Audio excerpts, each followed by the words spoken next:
Good morning, everybody. Happy Thursday to you on this November 20th, 2025. I got all of your stories for your rush hour ride to work, and boy, is it wild out there. We'll cover Donald Trump signing the bill that will make the Epstein files transparent, but Pam Bondi might have other plans in the works. We'll share what she has to say about following the law on this one. Also, our big story of the day is Candace Owens breaking the internet with her coverage, her conspiracies, and her investigation into Charlie Kirk's murder. It is a conspiracy, right? The idea that multiple people might be involved, even a government or foreign governments, but conspiracies can turn out to be true.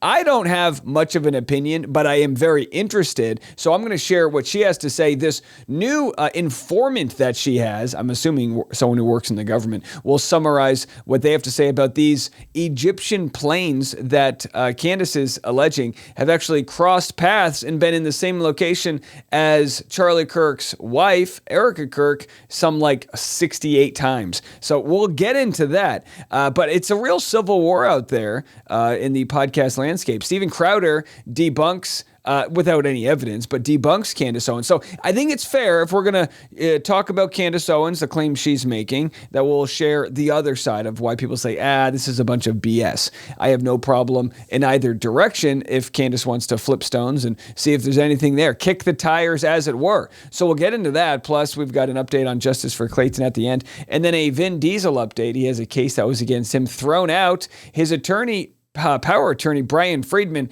I guess actually was involved in the drama on that one. So we'll get into all those stories and more, and it starts right now on The Rush. Now, I got to tell you, it's a wild time out there between the Epstein stuff being released this week, or at least the bill passing that will lead to the release, to Candace Owens. She said this: why did the Egyptian plane land in Delaware and stay the night on September 10th? The answer may be crazier than we think. Well, we'll get into what Candace had to say in a second, but I wanted to share Steven Crowder's response to Candace Owens' initial video, right? She claimed that these Egyptian planes that were in Utah had also been in other various locations, both domestically and internationally, not only the same locations Charlie Kirk was at, but even more so locations Erica Kirk was at. That's not enough for Steven Crowder. Here's what he has to say.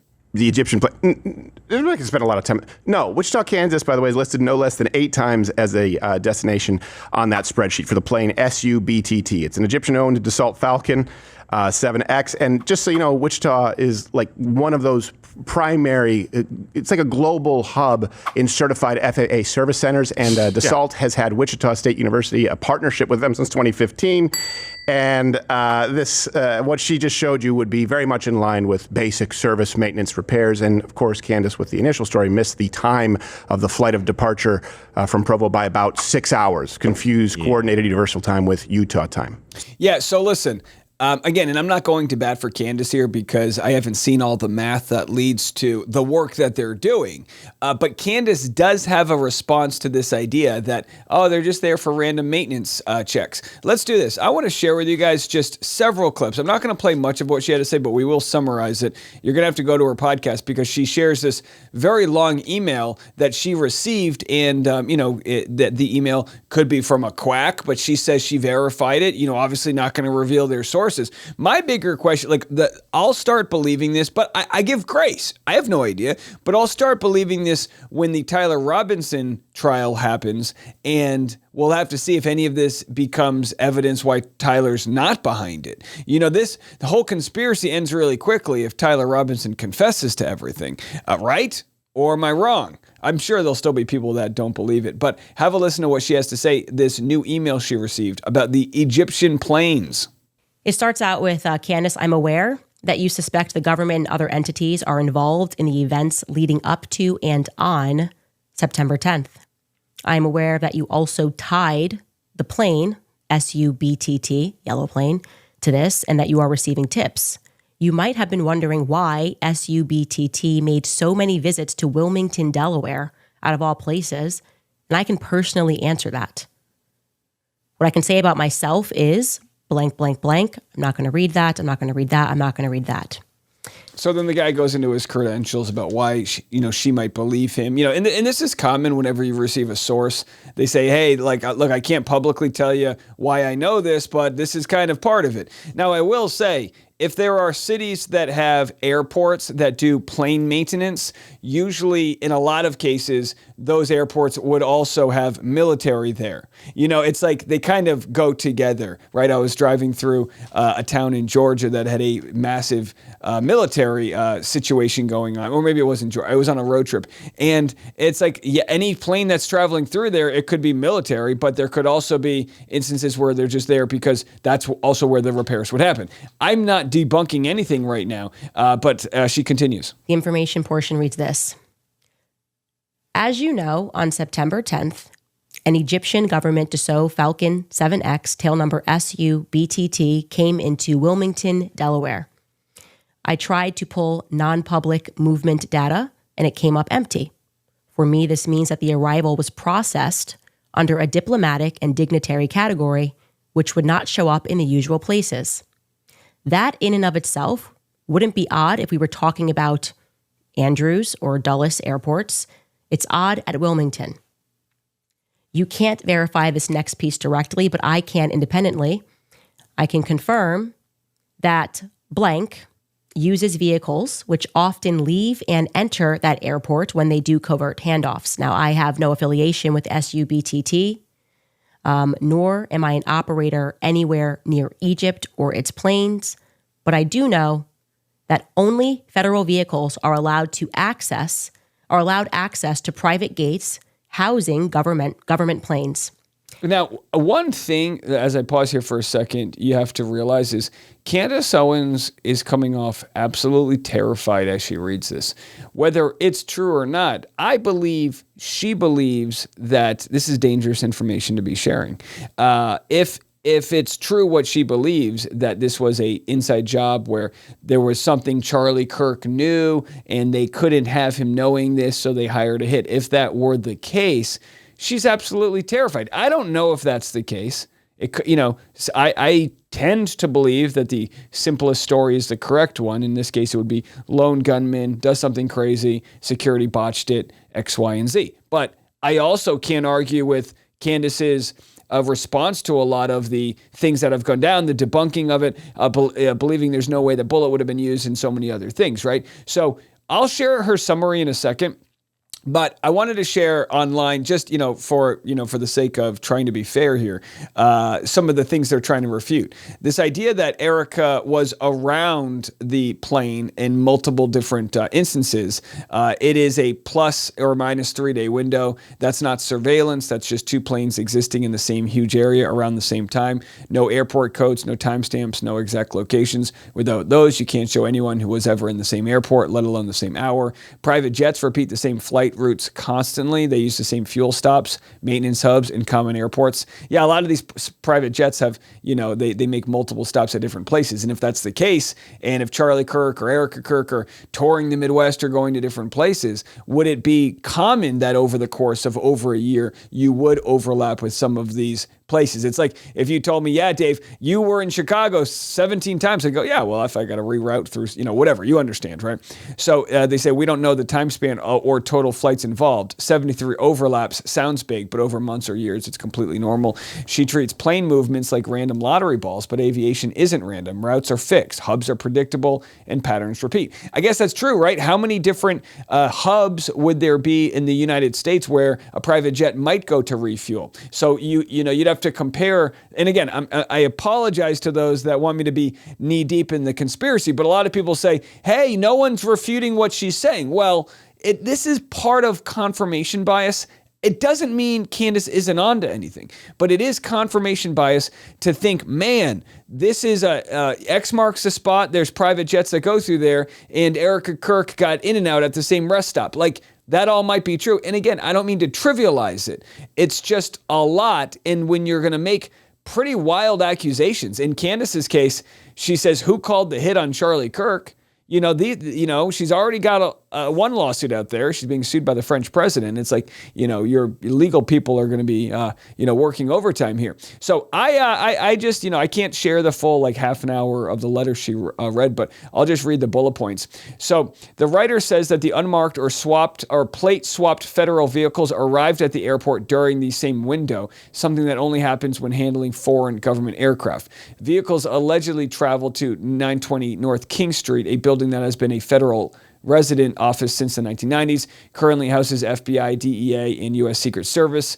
The writer argues the official explanation that the plane was in Wilmington for maintenance is false. Wilmington's authorized Falcon Maintenance Center closed in 2021. A French company didn't take over the hangar until late 2024. The plane visited before the French deal existed, so the timeline doesn't match. And they go on and on and on. And it seems to be an email written, by a credible person, although we can't fact check that. This is where you just have to trust journalists or not trust journalists. And in hindsight, if Candace, uncovers the biggest conspiracy theory of all time, that'll be like her, she'll be the GOAT. She'll be the GOAT. And if not, then maybe she was chasing shadows.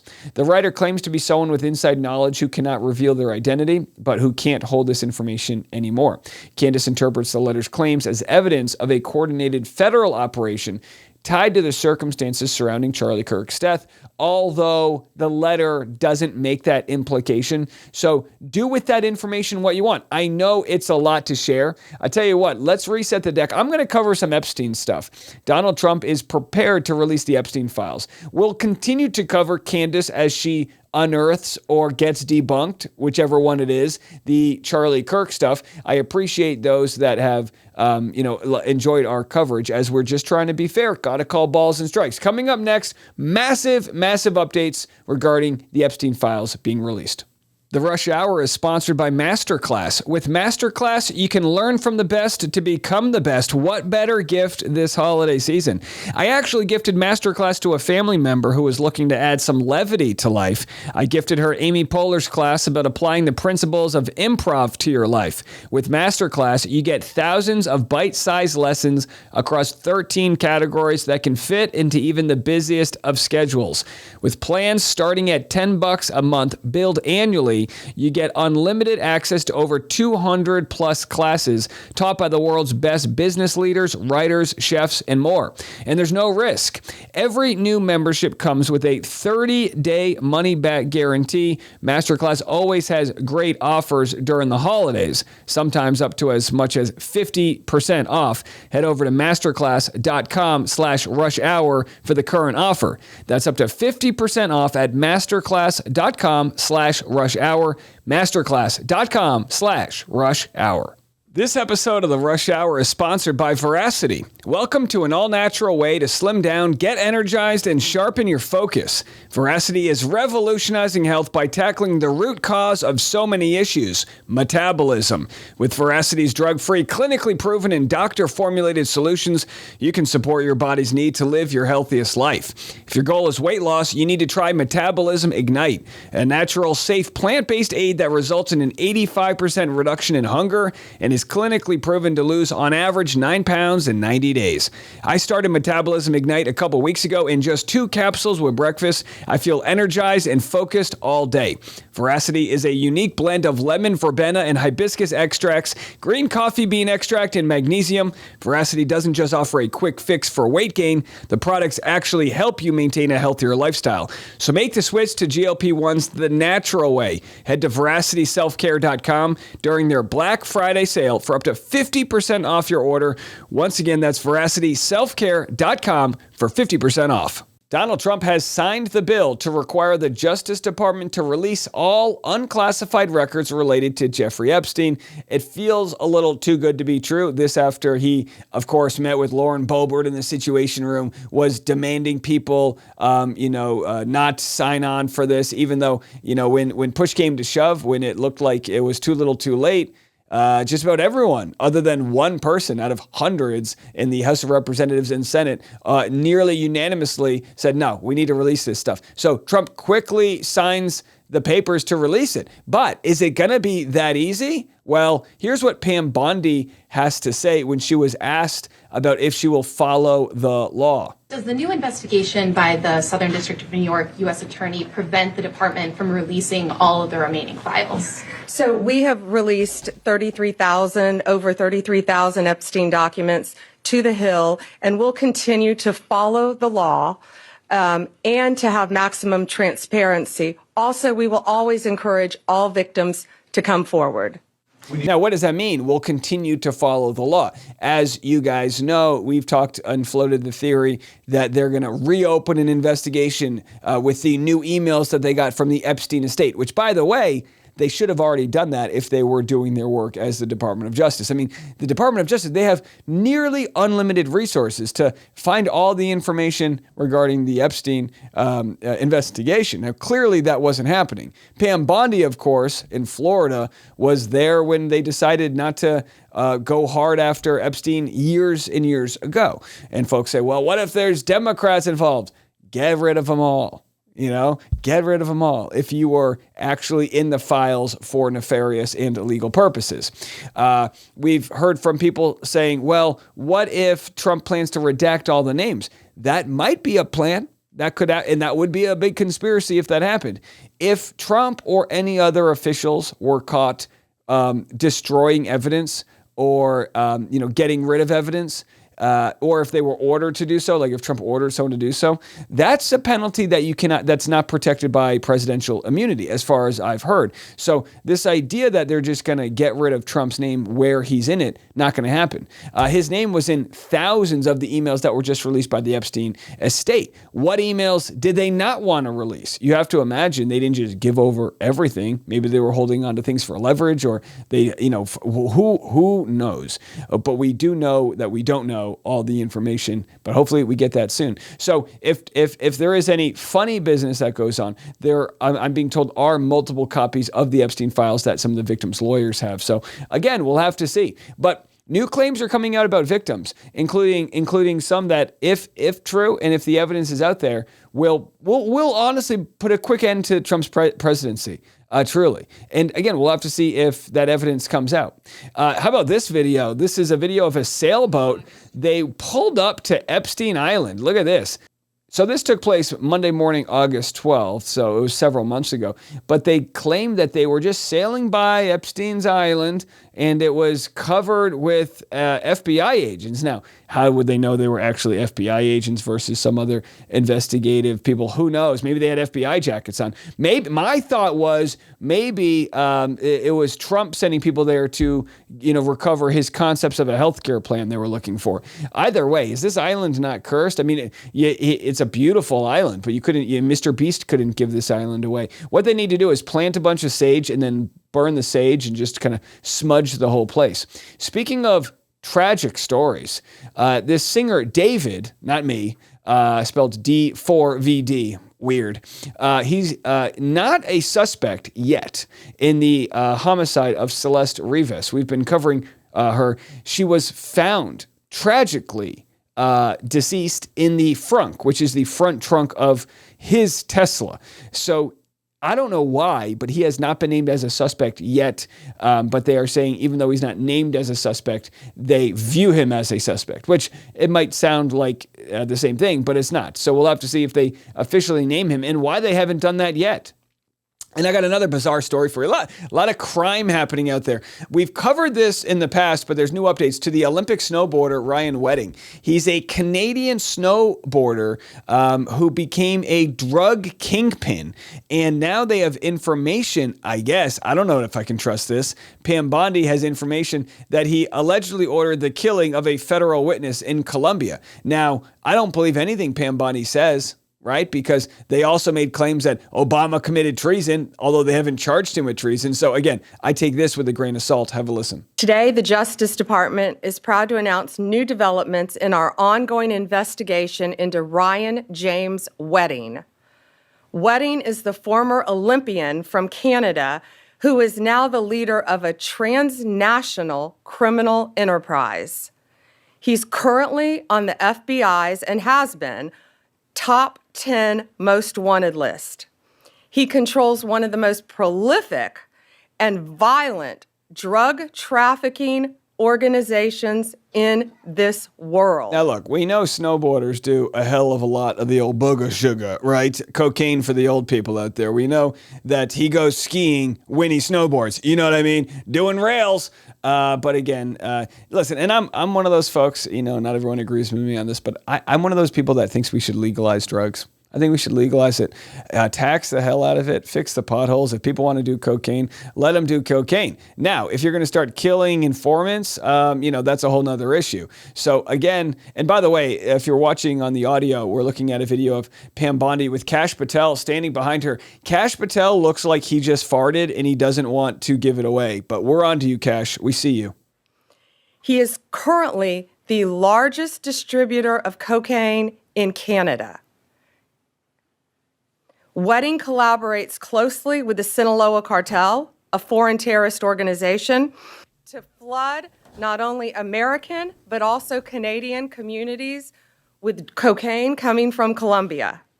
His organization is responsible for importing approximately 60 metric tons of cocaine a year into Los Angeles via semi-trucks from Mexico. Okay, all right, that's a lot of cocaine. Now, again, I asked the question. Let me know in the comment section. Is cocaine, I've never done cocaine, but I drink a Celsius every day, and I got to tell you what, I feel like it's worse than cocaine. You know what I mean? I don't know. It's like, what's worse, cocaine or alcohol? Like, honestly, alcohol is the root of so much evil, from people cheating on their spouses to domestic violence to so many other issues. Looking at you, Mark Sanchez, allegedly. But again, I don't know. I mean, cocaine, most people just do cocaine and then, call their buddies with their new screenplay ideas. So I've been told, but either way, it's illegal. And it seems as though more violence comes from the fact that it's illegal versus if it was just legal. And you could regulate it and people could, anyhow, whatever. I'm just saying, I don't do it. I just say tax it. All right, Vin Diesel gets a big win in a sexual assault lawsuit. He's being repped by power attorney Brian Friedman. I'll have this story for you next. I've learned that how you sleep is just as important as how long you sleep, and Lisa really delivers on the how. Have I ever looked so well rested? My Reserve Hybrid mattress makes me feel like I'm staying at a 5-star resort. From night one, you'll feel the difference. Premium materials that deliver serious comfort and full body support no matter how you sleep. Lisa mattresses are meticulously designed and assembled in the USA for exceptional quality. Plus, they back it all up with free shipping, easy returns, and a 120-night sleep trial. Lisa has been tested and awarded Best Hybrid Mattress by New York Times Wirecutter and is exclusively featured on West Elm as their go-to mattress partner. Go to lisa.com for the Black Friday Cyber Monday sale, plus get an extra $50 off with promo code RUSHHOUR. Exclusive for my listeners. That's LEESA.com. Promo code RUSHHOUR for 30% off mattresses plus an extra $50 off. Support our show. Let them know we sent you after checkout. Lisa.com. Promo code RUSHHOUR. Vin Diesel landed a big win on a sexual assault lawsuit filed against him. A judge threw out the case before it went to trial. Previously reported, Asta Jonasson, a former assistant on the Fast Five set, sued Diesel for actions she alleges he committed against her in Georgia in 2010.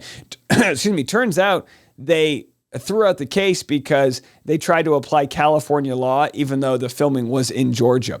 So it's also like super dramatic there because Brian Friedman, they're alleging almost got in a fight. So he is Vin Diesel's powerhouse attorney. We've covered him. He reps Justin Baldoni. And of course, we covered him when he repped Cassie Randolph of The Bachelor and so many other people. He is the celebrity attorney. Well, allegedly, at a deposition, Friedman and the other attorney got into a heated argument over Diesel flaking on his deposition dates, which allegedly escalated to Friedman calling Hale a P word and feigning a punch at him, seemingly meant to intimidate. However, a source source close to Friedman told TMZ the claim is total BS. Either way, I mean, dramatic stuff. And again, I think I'm not an expert, but I always wonder, like, well, if it got thrown out because you try to apply California law, can you just apply Georgia law? Or maybe the statute of limitations has expired. I have no idea. Either way, I don't know a thing about Vin Diesel. I don't know anyone who has a good story about Vin Diesel, but hey, innocent until proven guilty, I guess. How about this? Donald Trump claimed he was going to be giving everybody $2,000. Did you get your check yet? Mine hasn't hit my bank account. But here we have Scott Bessent, who I have to remind you is worth, I don't know, $600 million. I've lost track at this point, trying to tell us that our babies are going to start getting money. All right, fire up the baby maker. Have a listen. Would a $2,000 tariff dividend check going to people be inflationary?